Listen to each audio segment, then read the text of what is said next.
Well, I'll say it out loud. Yes, we're here. Okay, everybody, we are live. I hope maybe we can get some people to let us know that we are live. Jim, thank you.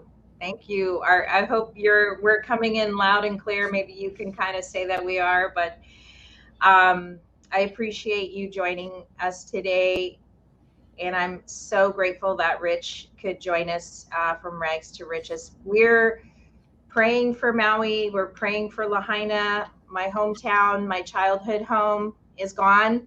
I'm going to try to keep it tight and not cry. I don't have any Kleenex, so I can't cry.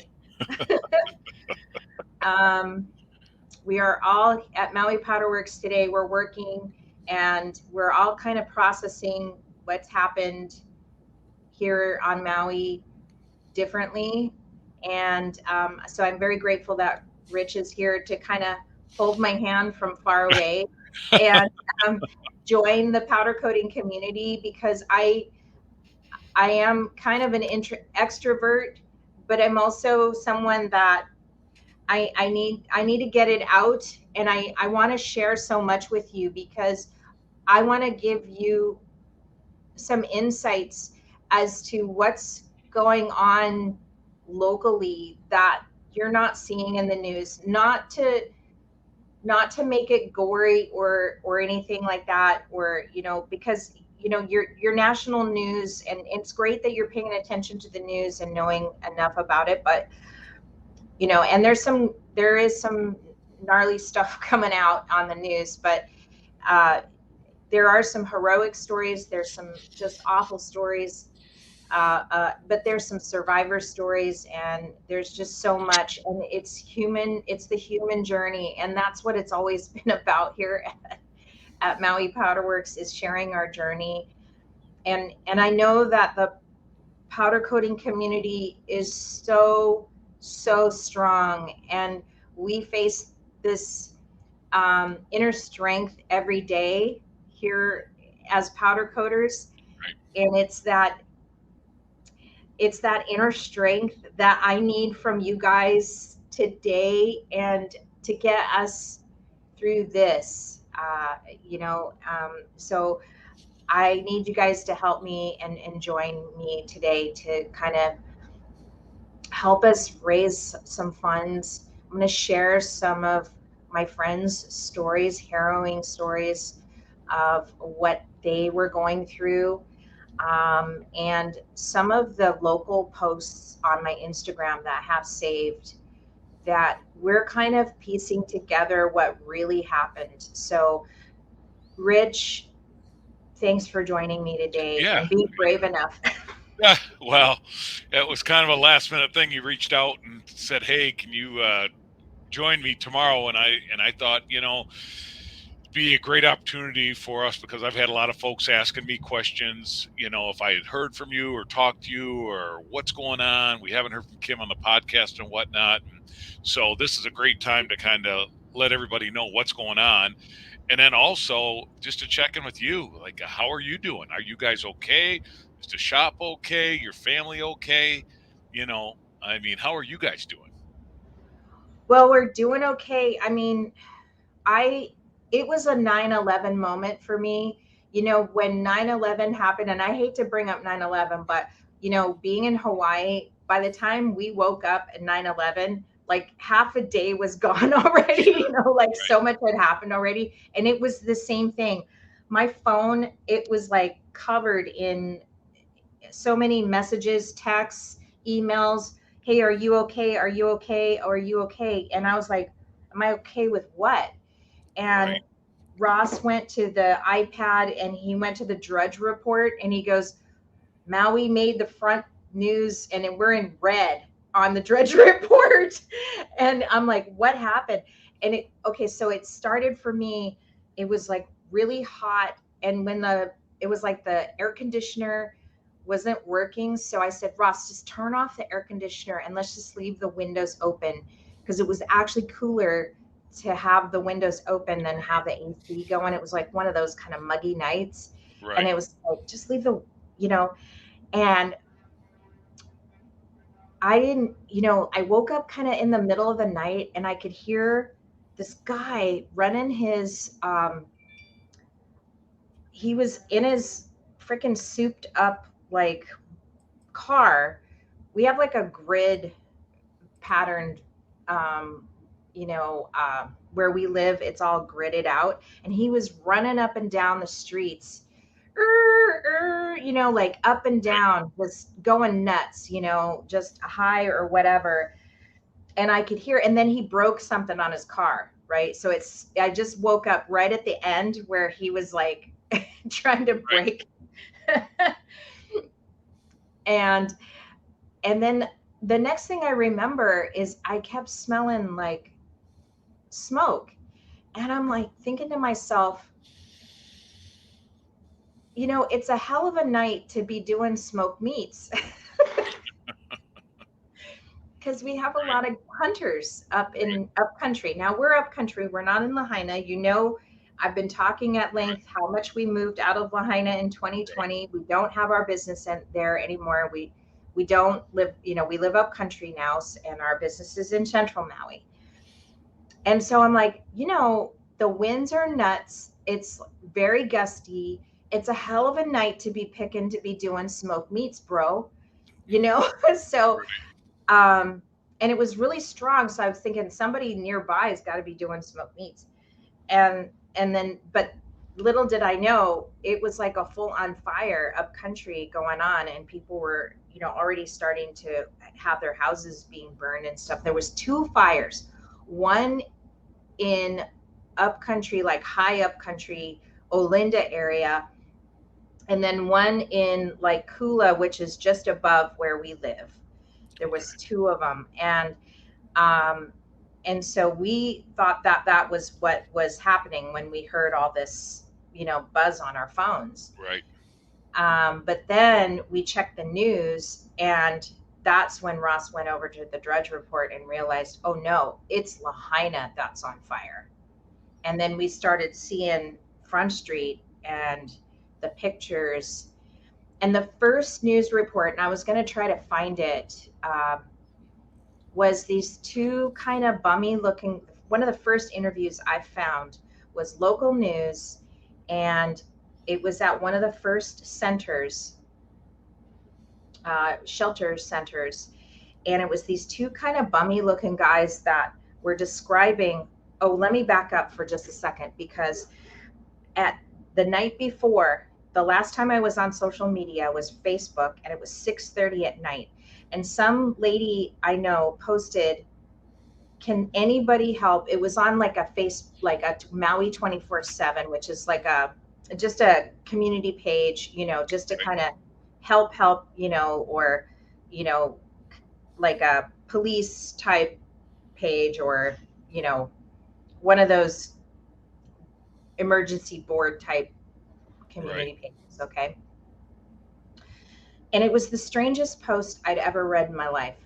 It said, can anybody, at 6:30 at night, I read it, can anybody send emergency help to Front Street? People are in the water and trapped by fire on Front Street. And I was like, I read that post and I was just like, that doesn't even make sense, like not knowing what she was talking about. Right. Right. But then all of a sudden, when I woke up the morning, I was just like, oh my God, Makes I mean, sense. that makes sense now, Right. right? So, Right. and then so going forward in the morning, they were these two bummy guys, that were living on one of the streets just a block from Front Street. They had ran down their street a block away to Front Street, down to because the fire was coming down the hill. They ran down to the harbor. They stopped where that image is that I have on our stream. So let me put the banner up for the GoFundMe. So if you go to our GoFundMe, and I'm gonna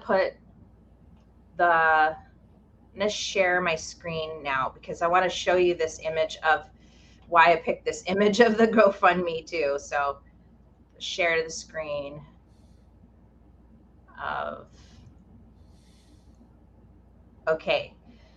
So can you guys all see this image Right. here? Okay. So these guys are describing that they were standing here watching this fire, and because it's coming down this they'd come down a previous street ahead of here, but they had walked over here and they're watching this fire, and they were running over here, and there was a guy standing here and he was smoking a cigarette, and he was just like watching this fire come down Front Street. And so the harbor is just right over here, like a street away. Okay. So um and they're like, you know, all the streets, the fire was coming down.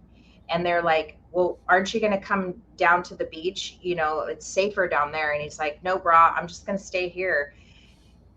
And they're like, wait, you know, like, Right. you got to come with us. Come on, come on. He's like, no, I'm not coming. You know, I mean, at that point, there were people realizing that these fires were people were already coming to their senses that these fires were so extreme that they were I don't know how to explain it, that maybe they were unsavable, Oh, or there was no escape, right. I guess is what I want to say. People were already kind of giving up. um, this might have been a little later, but you know what I mean. Yeah. When I first saw the video of this one, this was one of the first videos I saw. This was Lahaina Pizza Company, and I, I mean, this is the building that is on fire here is the infamous building that, you know,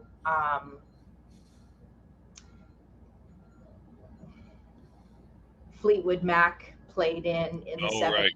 Right. and Elton John would get on the piano, and Aerosmith Right. you know, that time frame of all these burned out 70s Right. artists would come to Maui and just drop out and get away from the world. That is that building. It's probably one of the most iconic buildings ever, and it's on fire. So to me, that is right there is a very just I just Yeah. melted, you know. But anyways, I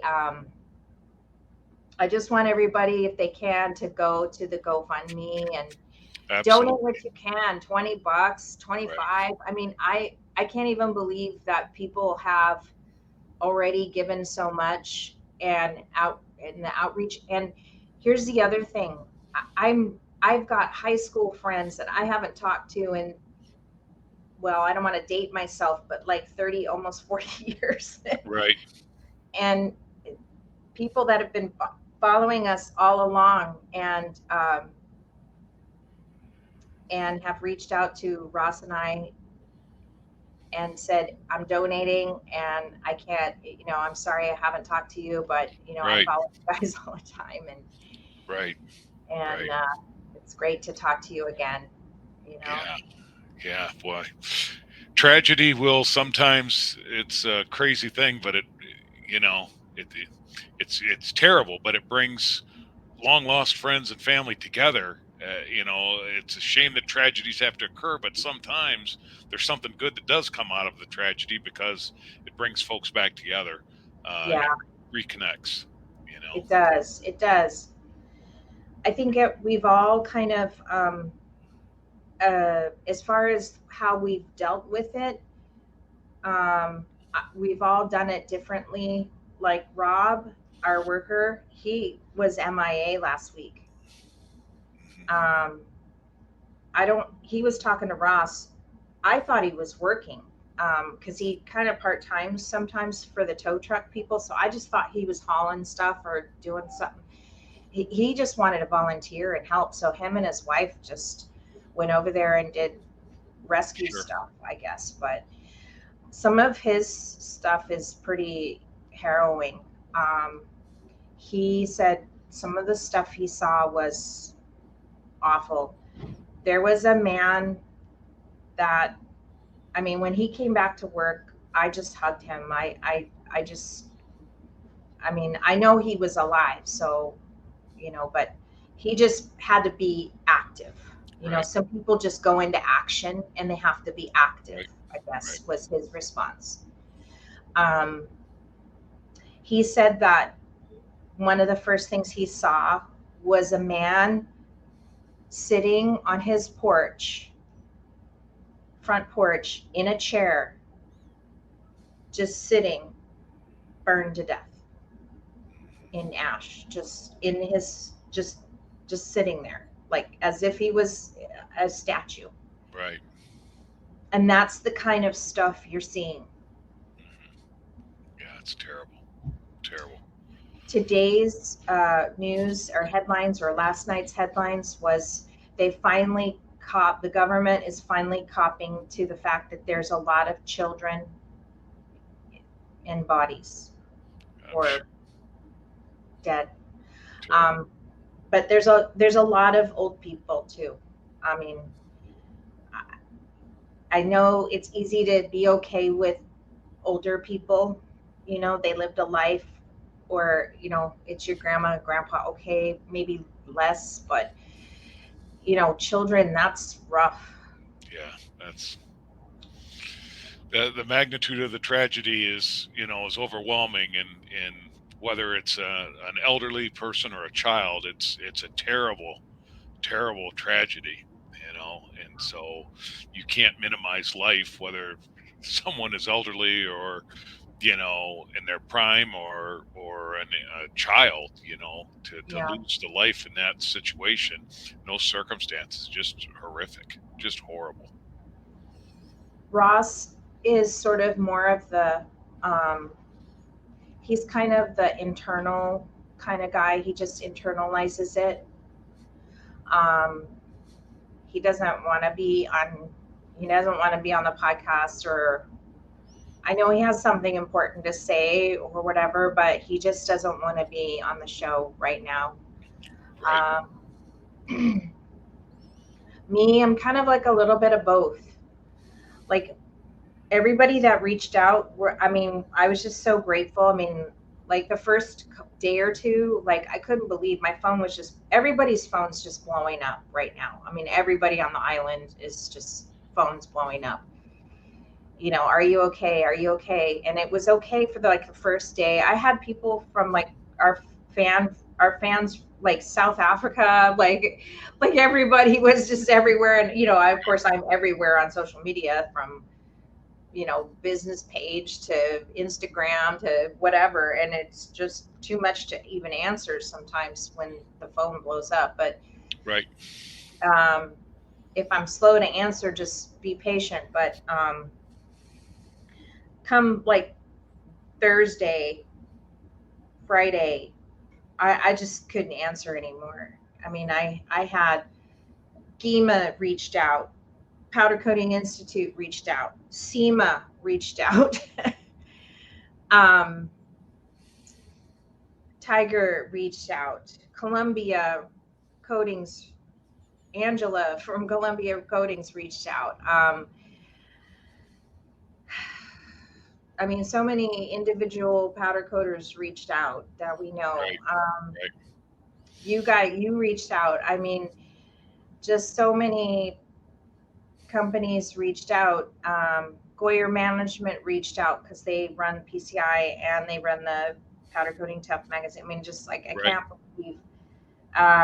Scott Francis from Product Finishing. I haven't returned his call yet, or email yet, but I will. And I mean, it's just, the list goes on and on and on. So I will get back to you. And that's why over the weekend, I just sat there. I wanted to do something, but I had family in town that was just trying to, that had flown in from Oahu, and they were just trying to kind of, and I had to let them use my car just so they could run around town and Right. get their, Right. Yeah. get family all, their extended family all together and stuff. So I just kind of sat there and just got my act together personally, and whatever. But um, yesterday, or what was it, the day before or whatever, I got my fundraiser together and stuff like that. But I think what I'm going to do, and this is the miraculous thing, I let me see if I can, um, is the week that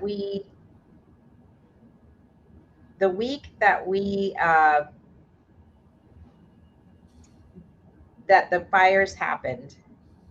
I'm not sure we can put this up on the, maybe I can. Hold on.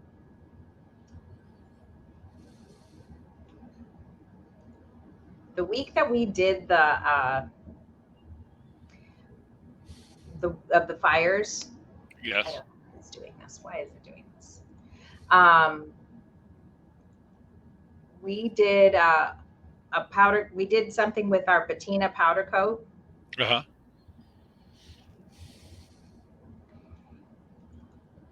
and I want to show everybody this. It is so cool, and I got an idea from another powder coater who said something to me. So let me see if I can share it here.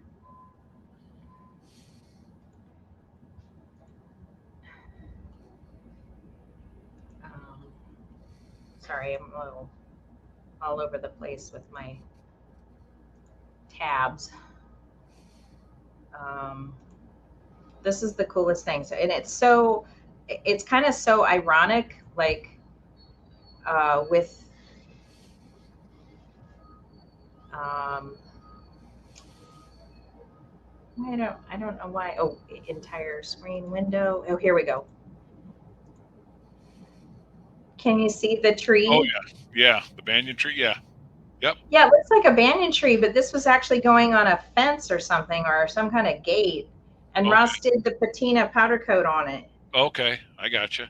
So one of the other friends of ours, a patina, a powder coater friends of ours, suggested maybe we do a smaller version of it and we sell them as fundraisers, Oh, and then all the proceeds can go to, can go to raising funds right. for.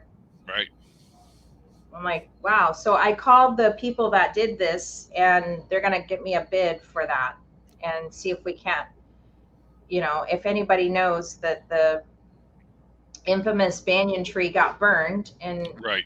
they're Right. trying to save the tree, and they found out yesterday that there is still sap in the tree. Wonderful. And I guess they flew in a specialist or something. So they're going to Sure. try to save the tree as best they can. Wow. And the guy that takes care of the tree, he's a local boy, and I didn't know this at the time, but he's actually related to. I donated to my nephew is half Hawaiian, and donated to his Venmo account, and he takes care of the banyan tree with his 85-year-old grandma. Oh wow. So, Very anyways, cool. yeah, he's been taking care of the banyan tree. He cried when he went down there to go look at it. I'm He was sure. featured in the news. So Yeah, it was. I saw it on the news last night. Yeah. yeah, Terrible. Yeah. yeah. So I thought that's just too cool. The Yeah. day after the fire, they came and picked this up. Wow. And Ross wasn't happy with it. He thought it didn't, he wanted to work on it some more, but I just thought, are you kidding me? This is gorgeous. But anyways, we don't know where it was going though. I don't know. So we weren't sure where it was going, but Oh. it was going on some fence or something, or gate. Huh. Wow. Very That cool. was, yeah, that was the quickest picture I could take of it too. I mean, Right. it was just a quick one because they were loading it up, and I ran out there, and I'm like, wait, wait, wait. Right. Well, sometimes you're so busy you don't even have time to take pictures of stuff, It's so Find true. that happens all the time. You know, customers there, they want to pick it up, hey, your parts are done, and next thing you know, and you say, damn, I didn't even get a picture of that. Oh well, Yeah. plenty more opportunities, more parts in the future. I'm sure, we always have, but yeah, it Yeah. happens a lot. You just don't have time to get pictures. Yeah. So, and I'm sorry I haven't been on the show. I think I think, I don't know what happened. I think we just got really, really busy. I mean, busy in the sense that I was training my daughter. We only have this one spot to do stuff with, and we were really just working hard getting her going and training her at this desk, and that's kind of where I do everything. Right, And right. it just it's kind of hard to do it all from this one desk, you know. Um, but I have all these awesome. I have like 4 or 5, but I'm gonna get back into it. You know, I hope the fans can understand. Sometimes you have to just,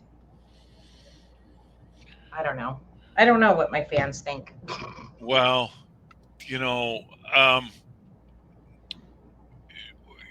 people understand it's life, right? And life happens, and things occur, and so many things happen that are beyond your control, or anyone's control. So I think people are understanding of that, especially in the powder coating world.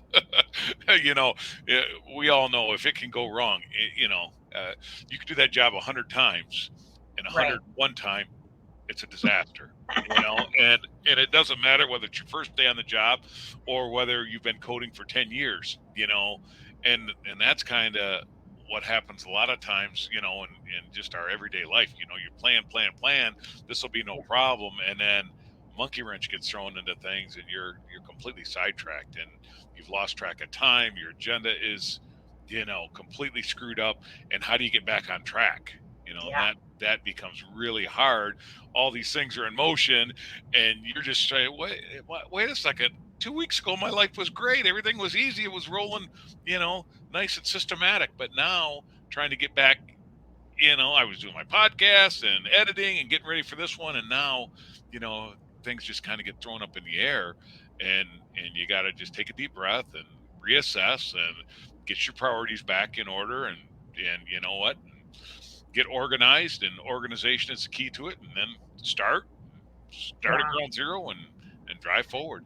You know, it's funny because it's like, it's not that anything was going really wrong or sideways for us. I mean, I came back from powder coating week in February, March, and we got an invite to do a white paper and be featured in Powder Coating Tough magazine. And that's what ended up happening. And then I started freaking out because I knew I was ready to write that article, but I didn't know how. I'd never written a white paper before. Right, And it took a long time to edit that article because I had so much to say and I didn't know how to say it. right. It's so out of the box and so new of a finish. Uh-huh. And how do you write about something that's never been, I mean, everybody reads those articles and it's saying, it's, some of them are just so like, it's the same technology just rewritten over and over again, Right, or right, said in a different way, or and patinas are exciting, but they're kind of less technical and more, um, I don't know if you want to say decorative or just so beautiful or more artistic, or like, so how do I right, write them in a more technical way? right. um I don't think you you know can. Yeah, yeah, right. So I had a lot of data that I wanted to say. It wasn't necessarily technical data, but it was data nonetheless. right, It was survey data, and it was data about what people thought about them, right, and it was addressing trends in the marketplace and how they could cross over into mega trends and like trends that paint coatings couldn't achieve right. that powder coatings could, right? Mhm. So, um, but it had never been written before. So, like, that was the challenge for me. And so I spent a lot of time writing that. And then the next thing was that it got published, and then all these leads came in for it, and that got overwhelming because I had no way to track all these leads, and then I got some help with that. Right. And then I got some interest, and that culminated into some meetings, and I hope we can move forward in a big way, um, globally with it. And I can't really say much more than that. But if not, then Ross and I will just pick another avenue to go, and just we'll keep trudging, um, Right. Right. with it. It's not easy to do what we're trying to do with it. Right. It's easy enough just to say, okay, we'll show you how, and we'll, and then there's that. You know what I mean? It's not that easy. Yeah, but I want to I want to share it with the world in a way that everyone can benefit from it, and that in a framework that works for everyone, right? And it's like, you've got all these say you've got all this cattle in the corral, and if you let the one out, then you know what I mean? Like, Right. you got to be careful about letting all the cattle out. Well, right. Right. Or you're going to have, like, you're going to have too many cattle in the range, right? Right. Like, that's it, and then it's not a matter of the it's not a matter of letting too much cattle out. It's just like, you want to make sure that everybody has the support of the technology that we give them, Right. right?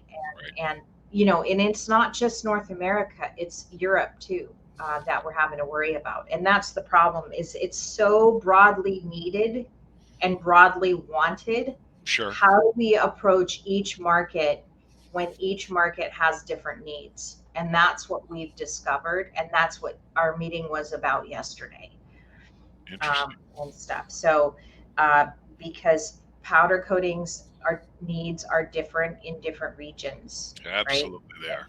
And Absolutely. that's what I'm learning now is, America is like the Wild West when it comes to powder coatings, or Right.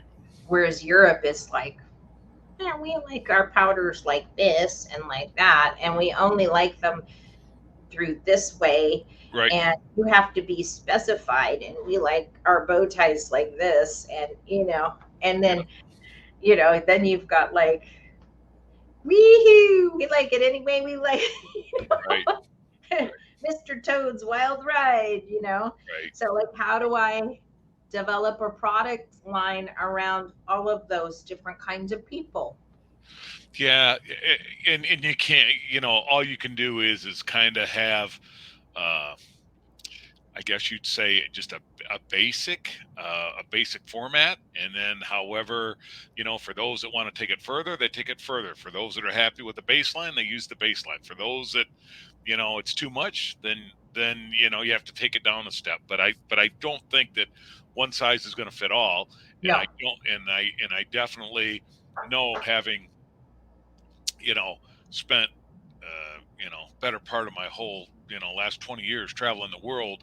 uh, I can tell you that everything is so different. Asia culture norms are so different than European versus North American versus South American. It's all so different, and Yeah. and that's the way it is with powder coatings too. You look at wheels, for example, in Europe, and then look at wheels in North America. I mean, we got crazy wheels.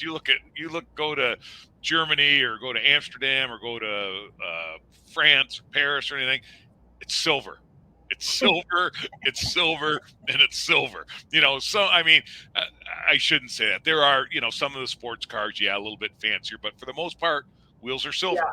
That's it. Yeah. you know Yeah. so and that's good. It's Right. they don't need flash, they don't need, doesn't have to be fancy. Nice silver wheel is good. you know so uh and I'm sure that that's the way you're going to find with your patina powder coat, that you know um It's a distribution thing. It's twofold. It's a distribution thing in Europe, and it's a but for us, it's also a performance thing in Europe. Um, and then thirdly, it's a performance thing for Maui Powder Works. Sure. So, and I wish I could talk more about it, but it's like, yeah, I don't know. Like at first I thought, wow, Europe would be the easiest place to start it. And then now I'm thinking, maybe not, you Right. know, Right. but we're working it. I mean, any lead that comes in that, we're just baby stepping our way there, Well, you have to. You have to, because it'd be overwhelming if you didn't. Right. you know, and then you just gotta decide. Okay, focus on one area and develop that, or get the base plan, and then I guess spin off from that. But until you've got that basic program or training or base plan, it's pretty hard to say what would we do in Asia, what could we do in North America, what would we do in Europe. It'd be overwhelming, very overwhelming. Yeah. And I just, I think, it's easy for people looking in to realize it, looking at it seems simple enough. Well, you just do this, that, blah, blah, blah, blah, blah. Right. Well, yeah, it seems that, but it's not. Right. There's a lot of Well, well, compli- I mean, think about that. Talk about, as a powder coater, um, telling somebody, "Oh, you throw the wheel in the strip tank, pull it out of strip tank, rinse it, neutralize it real quick, give it a blast, coat it, it's done." Right? And tell somebody that, and they're like, "Wow, that's all there is to it." But then go ahead and do that process that we just explained, Gosh, and that's it's so a true, whole different animal, right? It's a isn't whole it? different animal. Yeah, So it sounds great, sounds easy. Oh man, I can do that. I can just go down to Harbor Freight, get me a little Harbor Freight gun, put some furnace filters up, a little box fan, shoot some powder, do my wheels, piece of cake. yeah, Right? yeah. And so again, you can dumb it down to the lowest You level for can dumb people. it down, but it's Yes, not but it. to be cliche here, but the adhesion aspects of it, right? Right. Getting To someone to, do it to trans right to do it right is a whole different, is a whole nother. whole nother animal. It Really is. is. It So is. so with your process that you're describing, that you're talking about, how I'm going to interpret it versus someone in Europe's going to interpret it versus someone in Asia's going to, or someone down in Florida or Canada, or on the East Yeah, Coast well, or West if Coast. you It's want to all make, different. if you really want it done right in Europe, you need to be Qualicoat 1 and 2. And, Uh-huh. Qualicoat 1, they won't even Right. look at you. I mean, Right. Right. Yeah, they're those standard. guys doing wheel powder coating in Europe, and I mean, they're nothing.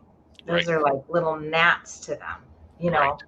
Right. I mean, you think it's hard for us to show ourselves as wheel powder coaters here in America? Those Right. guys are just, you know, they're nothing. Right. They have no support system in Europe. None. None. None. You Yeah. know, and we're like laughing at them when they post in our groups like, "Hey, do you know where I can get some stripper?" And it's like, "No, Right. just Right. just Google it or just whatever, right?" And they're like, "No, I have to ship it from Right. America." You're like, "What?" Same You with know, powder. Yeah, all the time they struggle just to get good powder. Quality powder. right? You know. Yeah. Um, And we thought Australians had it bad, right? right. People like Benny and stuff have Right. to pay all that and shipping and stuff, Right. and Right. BC and everybody, and SNS. But it's even worse for those guys in England and Oh UK. It's not yeah. Right. England; it's UK. Right. But we had fortunate enough to have an opportunity in the UK that we're trying to put together, and I think we're so close to that one. And it's not it doesn't have to be a Qualicoat 1, but we will eventually have to become Qualicoat 1 and Qualicoat 2. But hopefully by that time we'll have had the attention of someone, a formulator there to Right. help us. Right. get. And that's what we need is, these suppliers, these powder suppliers are so huge. They're Right. global. Oh yeah. And if we can get their attention, Right. then we can kind of tell them, oh, hey, that powder I want, can you do this? Can you Right. do that? You know, um, can you make it like this? Right. And that's the stuff that we know that we like, what we're Right. looking for. Right. Right. You know, you Yeah. know. Yeah. It's got a challenge ahead of you, but you know, anything worth having is worth working for. So that's the bottom. It's the old cliche. Hard work pays off, and there's Yeah. no shortcuts. There's no shortcuts to the top. You know. But that article I wrote in Powder Coating Taft magazine is a 3-year goal. It took 3 years to get there. That was a 3-year goal. Well, yeah, that's you know having subscribed to that, and I think I've had that magazine for 2-3 years, I think, something like that. You never see a custom coder uh have an article in there. It's always industrial, it's always big large batch coder. It's I was never. very grateful. I was Yeah. very grateful. And Yeah. they So helped. They helped. I mean, they rearranged the article for me. I mean, that was my, sure. they handheld me, or, you know, and I was happy that it was even published. Right. Like that. Right. That was a lot of Yeah. those people will have degrees.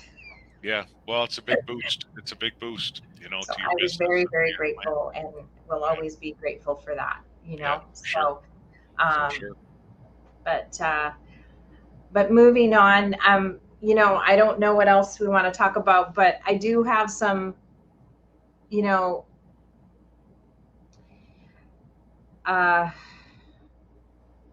harrowing stories. I think that as far as the fires, it's like, I think there was a huge travesty. I mean, it's quite evident that these fires were more than meets the eye, as far as unprecedented, um, unusual, not normal. Um, we were these fires. We were in a similar situation in 2017, when we were still living in Lahaina, where we had Hurricane Lane. I don't know if you remember Hurricane Lane coming through the islands. I don't. It actually hit Honolulu, and they actually did get rain and flooding and stuff like a regular hurricane. Uh-huh. We just had dry winds and fires. And Okay. that's Ross's family had a 5-acre estate in Lahaina, and they nearly lost their house like twice in one night. So the fires started below, came up, and then went back down. And if it wasn't for Ross had to get his mom out of the house not once but twice. And then, if it wasn't for him watering the propane tank and the grass around it, it would have just exploded and then ignited the house on fire. Um, they lost 8 or 9 homes in the subdivision that they were at, and every home around his parents' estate was caught fire except for theirs. Wow. Yeah. And that was it back in 2017. So, like, the first thing that out of the lieutenant governor's mouth was, I don't know, we never had this before, blah, blah, blah. And I'm like, hell no, you're a liar. This Right. happened before on Maui. So, don't tell me you never had a hurricane that never Right. brought rain and then caused fires. So that's not true. Right. But Right. I think that some of the contributing factors was that, and I've talked about this on the show before, our infrastructure is second world. Our electricity is second world. You don't see it here. And everything about our island is fragile. Our infrastructure is fragile. It's not like the mainland. Um, it's a delicate balance. Everything that we have here is a delicate balance. Our ecosystem, our infrastructure and utilities, our food, it's Right. all an illusion in a sense. It's paradise, but it's an illusion in some sense, right? Sure. Right. Because if the dock workers go on strike, we don't get food. Right. Um, if the planes, if we have COVID, no tourists. Right. If the pilots go on strike, no tourists. Right. Right. Um, if get one hurricane, like everything's flooded out and nobody can get on the roads, right? Right. Um, and this is just another one of those things, where it's just been like the perfect kind of Katrina. It's like a Katrina. I would call it like the Katrina of the Pacific, because um, that's kind of how it feels, except for it's worse in the sense that you can't reach us. You cannot. It's complete isolation in the sense, and even the people that are on the west side are isolated. They're in a bubble. They still don't have cell phone service. They can only text people now. The electricity just finally went on. Wow. um, my daughter, I finally told my daughter last Thursday, like the day, a day 48 hours after it happened. Cause she's up north of Lahaina. So I said, look, just come over here. We got everything, water, gas, Right. there was no gasoline. Everybody had pumped their gas already. They were already out of fuel. Um, People were already just starting to make food. And as soon as the food got there, or the ice got there, people were saying there was looting. There wasn't looting. They were just going to the trucks and just grabbing, because they were so hungry, or they were so thirsty, or they were so whatever. Wow. They were just attacking the trucks and just grabbing and then leaving. Right. Um, it was she basically only had like butane and uh, to cook on. And once that ran out, there was, cold showers. It was just, the communication between the county and the mayor and the police, um, the state and the governor has been horrendous. Like the left hand and the right hand don't know what they're doing. Even FEMA and, and then, I mean, it's absurdity of, like, I don't want to say like the cowering or the adoration of the governor, saying things like, "Oh, we're so grateful that FEMA's here." I mean, he just like, um, just ingratiating himself to the FEMA director. Like, it's her fucking job to be here, bitch. Yeah. Like, it's her job to Yeah. be here. Yeah. Don't say you're grateful. If you brought up Katrina, and if you go back, if you remember the horrible disconnect between the National Guard, FEMA directors having steaks and drinks, and everything's going to be good. Now, yeah, we got it covered. We're good, boss. Everything is fine. The local grunts are saying we got a problem here. We got major problems here, and you find that the government, whether that be federal or state, county, municipal, nobody works together. It's when there's a catastrophic event, everybody points the fingers. It's your fault. No, it's your fault. Wait a minute. You didn't call us. You're supposed to do this. You're supposed to do that. There's no organization, and when these things happen, these catastrophes occur, you just see, number one, and I've told my kids this, and I tell family and friends this: if you think the government is coming to rescue you, you are crazy. Okay? They are not coming. You have to rescue yourself. You have to take care of yourself. The folks that jumped in the ocean to save themselves, that's right. because guess what? The FEMA director ain't coming. The FEMA director's still in LA waiting for the chartered plane to bring her to come in to say, oh man, this is terrible. We'll get you federal aid. No, nobody's coming. You got to save yourself. And, and that's the takeaway from every time there's a catastrophe of epic proportion. The only people that the heroic events that you hear, it's not about the National Guard coming in and saving you. It's about neighborhoods and community members banding together and going and saving elderly people and getting them out, and children and everything else. It's not the government. The government is This not going to is save you. this is my main point today. This is why our founding fathers made a republic. They made a republic because they knew that a government, no matter how great or big or small or whatever, could not save you. You Right, know what I mean? right. You can't. It- Yeah, it- you can't. they're homesteaders that you Right, could only save yourself in an emergency. right.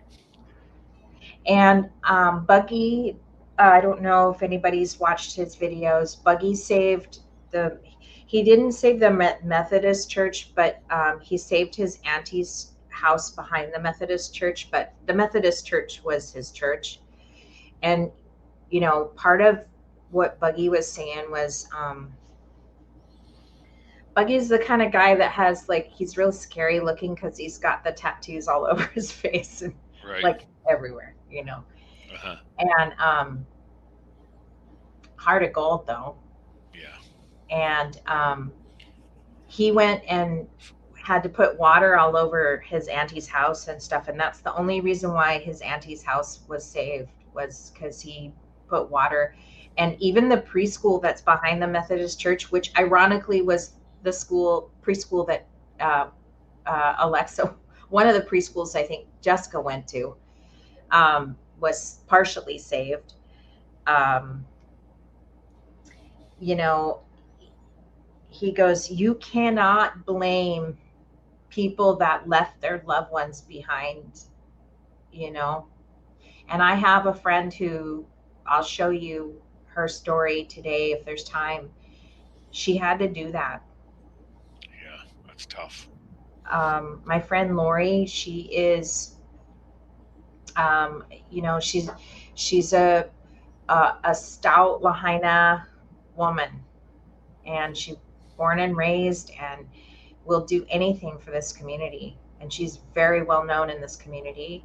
She got me, and her and I kind of got involved to a certain point at our at my elementary school, Catholic elementary school, and we put together an archive of all the Catholic nuns and the Catholic school, some of the pictures and stuff, which fortunately the Catholic school is still there and the Catholic church is still there. Oh, wonderful. But her whole thing was to kind of document. That was kind of like her part-time hobby, was to document everything in Lahaina. Wow. Like events, like Halloween, and just she's Chinese, part Chinese, so like anything like Chinese New Year or anything to do with anything happening in Lahaina, she was taking pictures of or sharing videos of. And she's Hawaiian, so she's like any event. She's so well connected in the community. And she has an uncle who was kind of invalid and in the bed. And she said in her post, she lives up Lahaina Luna, which is the part that was burned down, and of course she lost everything. And she handed her uncle a fire extinguisher. She tried to explain to him what was happening, handed him a fire extinguisher, left all the doors unlocked, left the house, called 911, and went uphill to like Lahaina Luna High School.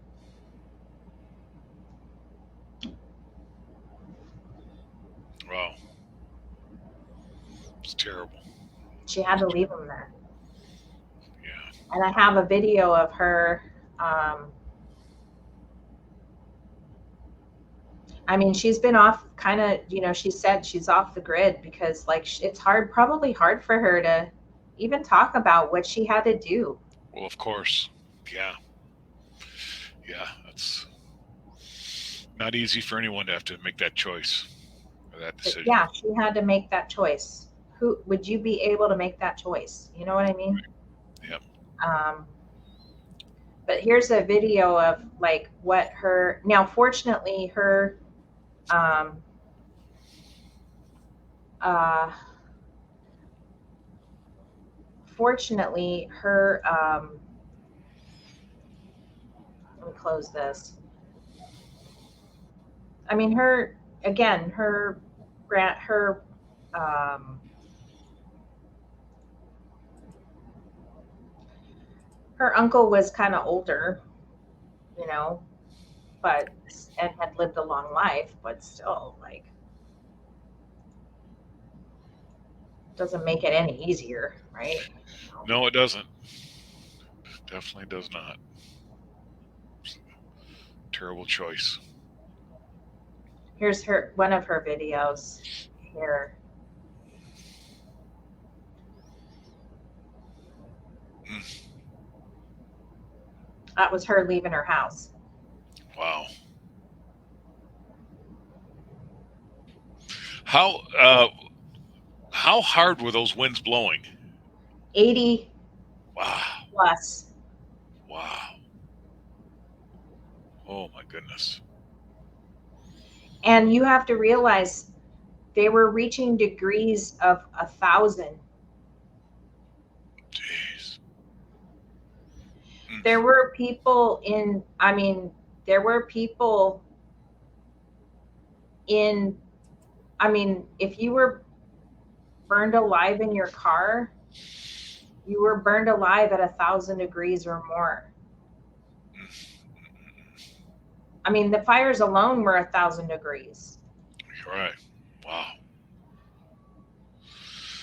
Terrible. I mean, this is Michael. I mean, my Ross's brother grew up with Michael. Um, he was looking for his father. His father didn't make it.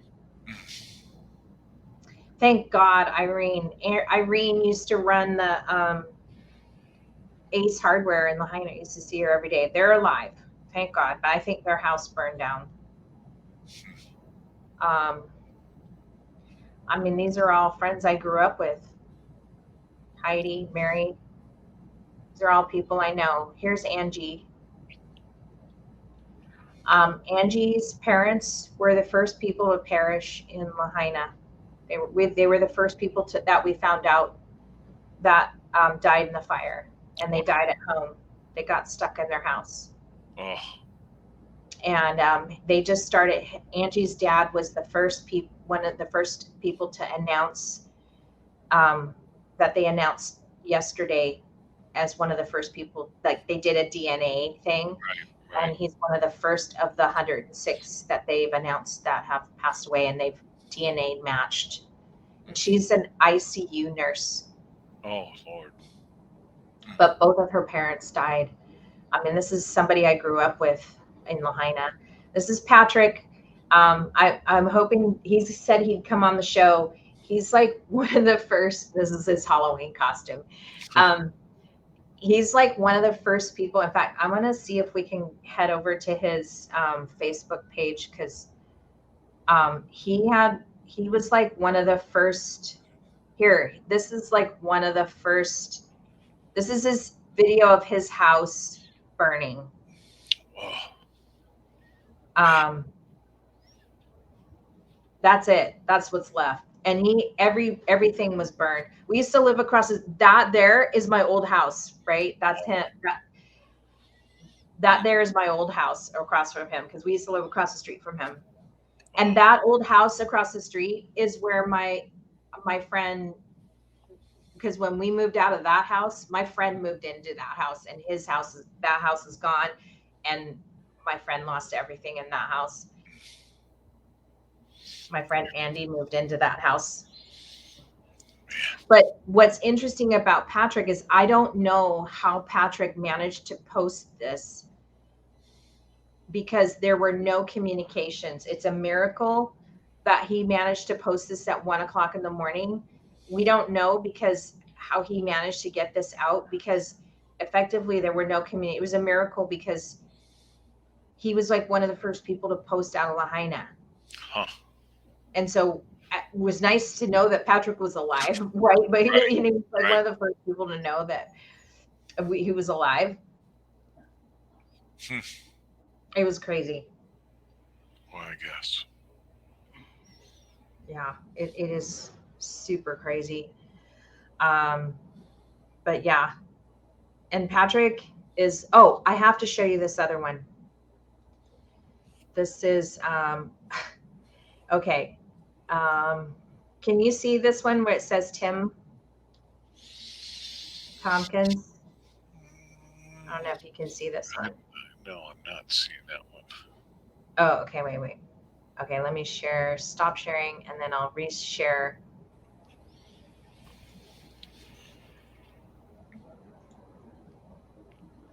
Okay, this is on the Maui Fire and Flood Disaster Relief Group. You see this guy, Tim? Yeah. Tim Tompkins used to work for us when he was in his 20s, and we were in our 20s. But he was in his young 20s, okay? Okay. Ross used to be a boat captain. Here, I'll show you. I don't know if I can. Oh, yeah, I'll show you Tim's profile here. I'll show you what Ross and I used to do when we were kids, okay? Tim is a boat captain now, but he lives in South Carolina. He's from South Carolina.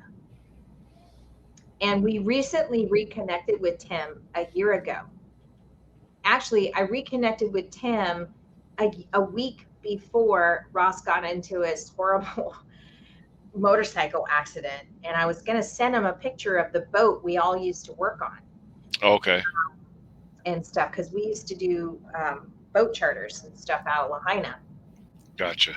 Tim, it loves Lahaina. I mean, that was some of the best time in our life. And he knows Kevin MacArthur. Kevin is my classmate. I don't know how him and Kevin know each other, but whatever. And then Tim Putnam is a boat captain out of Lahaina Harbor. So that's how Tim and Tim know each other. But anyways, Tim is offering anybody that lives in Lahaina to come out to Myrtle Beach and stay with him in his home. Wow. For free. Like, just shoot him an email or a message. This is incredible. Like, I don't even know how to. That is just a beautiful offer. And I said something on that to that effect. I got to share this post. This is amazing. But this is the kind of effect that Maui has on you, you know? Yeah. It just makes me cry. Yeah. But I got to share this post and how awesome this is. And Barbara, who liked this post, this is amazing. Barbara is a client of mine from way back when I used to do interior decorating. But I want to take you to Tim's page, because he posted if you're ever in South Carolina, say hi to Tim Tompkins for me. He's a boat captain in South Carolina, and he's an awesome guy, and it's so good to know him. And I want to show you a picture of his, where do I go to his profile? Main page. I want to show you a picture of the boat we used to work on. Oh, here's a picture of the boat. No, that's not the boat. I think he posted a picture of it. Shucks. Where is it? Where do you go to people's photos? See all photos. Now I'm going to get creepy. I thought he posted a picture of it. Darn it. Well, that's what he used to look like. Oh, shucks. Darn it. I'll send you a picture of the boat. Okay. It's called the First Class. I'm not going to stop sharing now. I'm bragging about I'm bragging about Tim Tompkins, but um, is a beautiful person, and we had lots of good times when we were young. And another person, Ross taught how to sail and stuff. Might have it saved on my favorites, but big, beautiful sailboat. Nice, nice. Anyways, some harrowing stories, and there's some other ones are like uh, a group of guys, or in the early first few days when resources were so thin. There were a group of motorcycle guys, like dirt bike guys, that were running up and down the um, old cane roads along the mountain, hills and stuff, Uh-huh. that were running resources and whatever anybody needed up and down to get resources and whatever people needed to their homes, or running people up and down. I don't know. They were just heroes, unsung heroes. Right, right. Well, oh, you're going to hear a lot more stories before this is over. Obviously, about the heroism of everyday people. And that's what you see usually. It's the neighbor, it's the grandma, it's the uncle, it's the aunt. That's the hero. It really is not Yeah. necessarily the firemen, the policemen, the National Guardmen. It's the people in the community that become the real heroes. You know. I think that some people are upset about the fire department and the police. They're really angry about them right now. 17 out of 18 fire department firemen lost their homes. Um, I think one or two of the fire trucks to burned up. Yeah. I think they were trying, but some of the newer information was that a state worker, because our pumps are generated by electric, Uh huh. and the water wasn't there.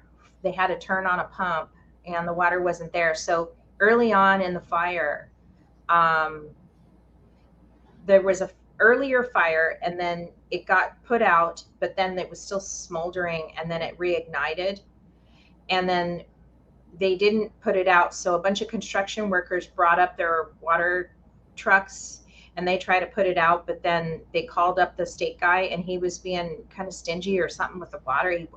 He had to ask permission from a farm to get the water to turn on or something. It was just some weird communication thing going on. It was really weird. And because of that delay, it didn't get put out fast enough. um, but there are some other more serious issues that happened that are piecing together a framework for what went on, and that is eyewitness. Te- Now, this is on the street people, now, not like investigative journalism, okay, but just the guy on the street interviewing another guy, right, about who was in the neighborhood kind of thing, okay. But this guy was interviewed, older man, who works on Front Street selling knick-knacky stuff, right? And Right. he was getting out of Front Street because he started to see the fires, and he was like, I'm out of here.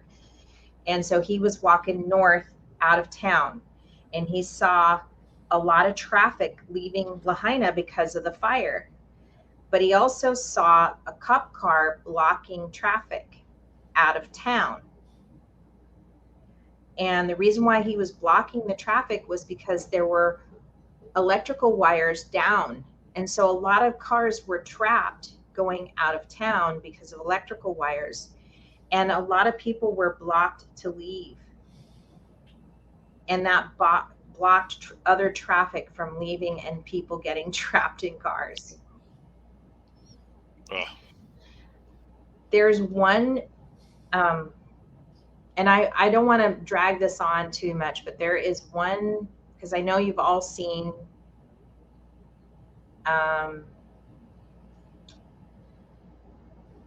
I think that that's kind of what's really been telling for a lot of it is that the fires that are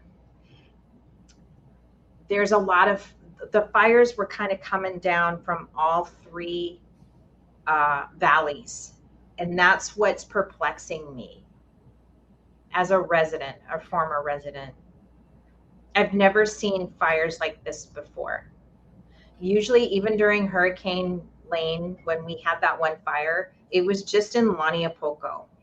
It was just in, um, it was just in, it was in Coahoma Valley. It wasn't in all three valleys. It was just in the one valley. Gotcha. And so it almost was like dragon's tongue or a dragon's fire kind of thing. It Right. was coming down all three. And that's what doesn't make sense to me. I've lived there my whole life and I've never seen, nobody's ever seen a fire like that before. Wow. So that's where a lot of the conspiracy stuff is coming Right. from, hearing a lot of it. And I don't believe, I mean, I've watched some of the conspiracy videos and some of it is just like way off base, but, Right. um, so I don't know, but, I do know that the something's not right there because even with the high winds, and they were kind of crazy, people here call them obaki winds. And obaki just means ghost wind. Obaki is a Japanese word for ghost. Um, obaki winds are ghost winds, and they sound the best equivalent, and you probably know this, is they are like tornado winds, that freight train Right. kind of sound, where it sounds like, it sounds like a Right. freight train coming in. It's like that. Wow. And then it gets worse because the fire is actually creating that vortex Right. effect. So it's like that. But you usually just have it coming from one valley, not all three. So there was some kind of vortex or something happening above, or I'm not sure. There was some kind of climate or weather event or something happening above that was forcing winds down all three valleys, because that's the only way that would explain the kind of winds that we had. And that's why we didn't we didn't have the electricity to get the water pumps going, but it didn't matter anyways because we didn't even have enough police and fire people there to even put out the fires anyway. So it was like, forget it. And that's why so many people, like, we had a lot of homeless that were, I mean, they were just, or not homeless, but just people that just hung out on Front Street, Right. Right. and just, oh, well, this is my life.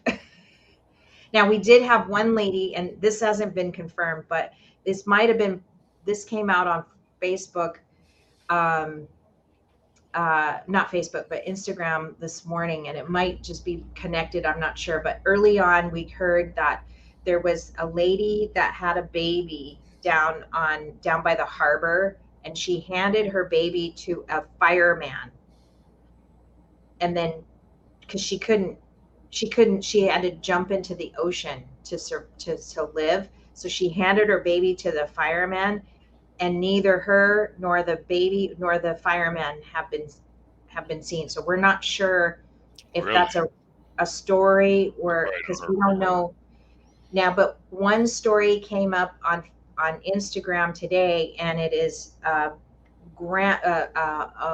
local lady was getting in her car and leaving with her 9-year-old and her other family members, and she was getting in the car, and just as she was leaving in her car, she got a knock on the window, and it was a grandma knocking on the door saying, "Take my grandbaby." Mm. And she's like, "Lady, I don't know.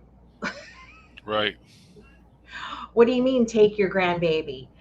Like, I could barely like." And then I guess she took the baby and she gave it to her 9-year-old, and then next thing you know, they were trying to leave and they got stuck, and they just got out of the car and ran. They couldn't even Wow. go in the car by that time, and they don't know what happened to the grandma.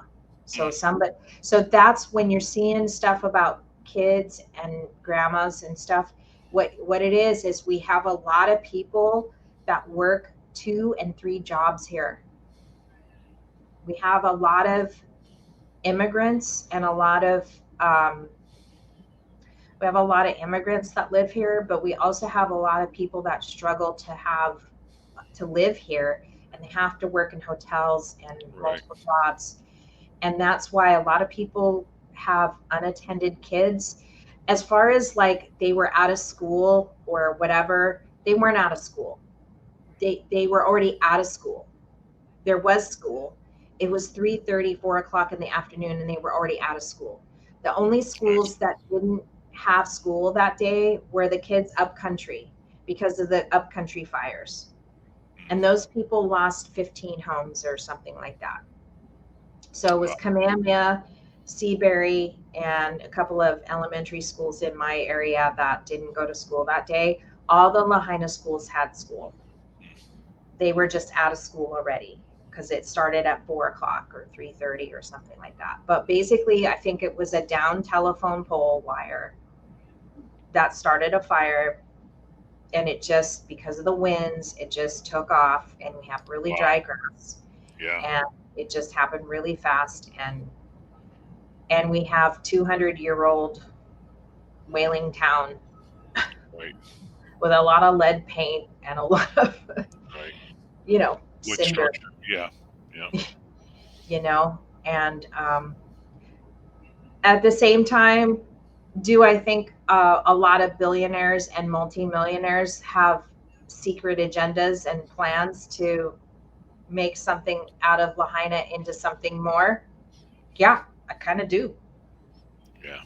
because the governor keeps saying and dropping word bombs on Lahaina and about Lahaina and about the future of Lahaina. And he's like a major 0 point, what do they call those silver cities, or what do they call those cities? Um, uh, the 0 point cities or something. I mean, I keep telling you guys that they want Hawaii to be 0 point before everybody else does. Like, they're on an agenda to make Hawaii um, that EV 15-minute city. What do they call it? You know, Yeah. I've heard the talk. I'm not really familiar with it, but yeah, I know Ross called what it you mean. something. I don't know. What does he call it? He called it something. Our governor is like full on, he's like full on like that.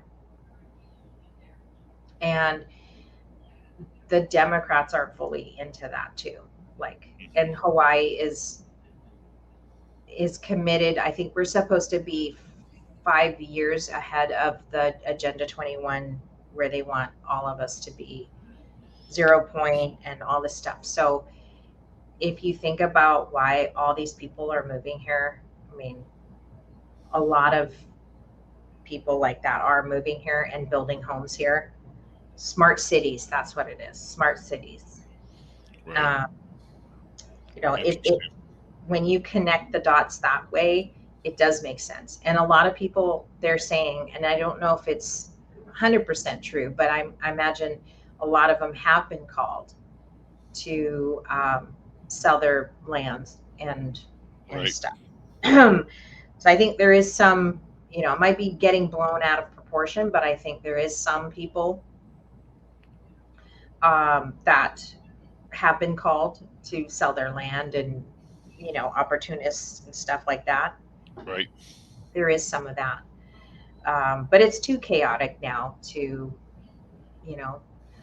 But I really do, my call to action is I do really hope that this stream gets out there, and please Right. donate as best you can, whatever you can.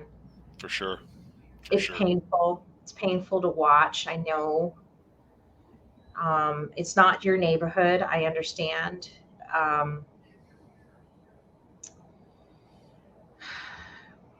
Well, you can't say that it's not your neighborhood because you know what? It could be, and that's nobody thought that Katrina would happen. Nobody thought the Maui fires would happen. Nobody, any devastation that has occurred, nobody ever thought that, oh, that's those people, right? That's them. That happens in California. That happens in New York. That happens in Florida. That happens in Dallas or Houston. Doesn't happen in my town, but it, you know, you find out real quickly that you know what, it can happen in anybody's town. So obviously, if if you have the means or whatnot to support the GoFundMe, that's a great thing. And I know uh, from the past ones that I've been involved in to help folks, every little bit counts and does help. Yeah, thanks, Rich. I mean, you can go to my homepage. It's mauipowderworks.com. I think you can go to my Instagram and it's in my profile, Right. simply enough, just at Maui Powderworks. Those are the two Right. easiest places to find it. Yep. Um, and it's coming along. I'm getting there, and I know more is coming. Right. I know it's been a long podcast, and I just wanted to share some of my personal stories of my friends. I'm gonna try to have some more of my friends, and I actually just had um, BJ uh, was on with his own personal story and his own personal GoFundMe with his Vermont flooding. Floods. Yeah. I, Right. and Right. then lo and behold, I was feeling sorry for him, and I donated to his cause. Yeah, And for sure. who knew I was going to have my own Right. Right. Yeah. and stuff. And who knows? It's around the corner. Who knows? But my point is this: if you have listened to this podcast, if you have visited us, we had 3 powder coaters come and visit us in July. I think Right. somebody even came in June. And if you've just come to Maui, I had every single one of the guys that had emailed me have come to Maui, been to Maui. Right. Maui infects you. It gets under your skin. Yeah. Whether you visited our tiny little shop or not. Right. Um, Yeah. you I've never know, made it there. I've been to Honolulu, but I've never made it to Maui. So it's it's definitely, infectious. It yeah. is infectious, and it you can't you can't ever forget it. I mean, I haven't seen Tim since he was like 24, 25. And Right. that was over 25 years ago, 30 years ago. And here he is donating his home and inviting Right. people to move to South Carolina if they Yeah. have to. Yeah. That's if you know Kim and Ross, if you've met me, if you've talked to me on the phone, if we've done a job for you, um, if you've met Ross on a good day, um, you know, then aloha, Maui, Right. Maui Powder Works, Lahaina, who we are. So please donate to our GoFundMe. And I promise you, all these funds are going to go to friends and family in need. Every single one of my friends, thankfully, of my close friends and family are alive, thank God, but they do Right. need your support. Every single one lost their home, every single one. Sure. And every single one lost their business. Oh, And these are people that make our cards, our business cards, right. Right. uh, our t-shirts, our hats, Oh, every single one. I mean, we still have, even though our business isn't over there, we still never changed our resources. right. We still were using businesses on that side. Even um, our water delivery guy is on that side. We never changed that either. Right. Right. The good news out of all this, my PO box is on there, and I don't have to pay my bills this month because I can't get my mail. That was the Right. best part. I'm like, I looked at, no, that's not true. I mean, yeah, Right. I was sad. That was the last vestige of my life of Lahaina, living in Lahaina, was my PO box. I just paid the bill for another year, and I'm Uh, like, I just couldn't get out of Lahaina. I still have my heart there. Right. Right. And I can't get my mail now because the whole building burned down. Right. Um, Well, so I don't know, and I still haven't heard from my bank. That's my bank burnt down too, and I'm surprised I haven't heard from Bank of Hawaii. hmm, Um, they haven't emailed me. Not, my bank right. account is there, but I mean, Right. Of digitally, course. my money is still there digitally, Right. but Right. fortunately, I didn't have a safe deposit box or anything. Right. One guy, a friend of mine, had a safe, and he said he went in there to go get the safe, and all of his stack of gold was melted. Oh man. Oh yeah. Right. The glob. Yeah. So, Literally. anyways, Rich, I thank you for putting up Yeah. with me. It's Hey. not easy asking for money. It's Yeah. not Well. easy. Well, Kim, the powder coating world appreciates you and appreciates you bringing the podcast, whatnot. So if the community can give back a little bit and help you guys out, I think it's an awesome thing. And that's at the end of the day, I said it. I think the last time you had me on, you know, um, I powder coaters help powder coaters. I mean, you know, for the most part, powder coaters are good, hardworking people, willing to help at the moment's notice. Whether they can or they can't, everybody will put their 2 cents in. Whether it's right or not is a different story. But everybody wants to try to help out, right? Yeah, And whether it's that particular set of wheels that's giving you troubles, or whether it's how to quote something or whatnot, or it's a fellow coder in need that just needs some help. That's the yeah, beauty of this trade. So for the yeah. most part, I mean, you've always got 1% in every trade and every job that are just jerks, right? No matter what.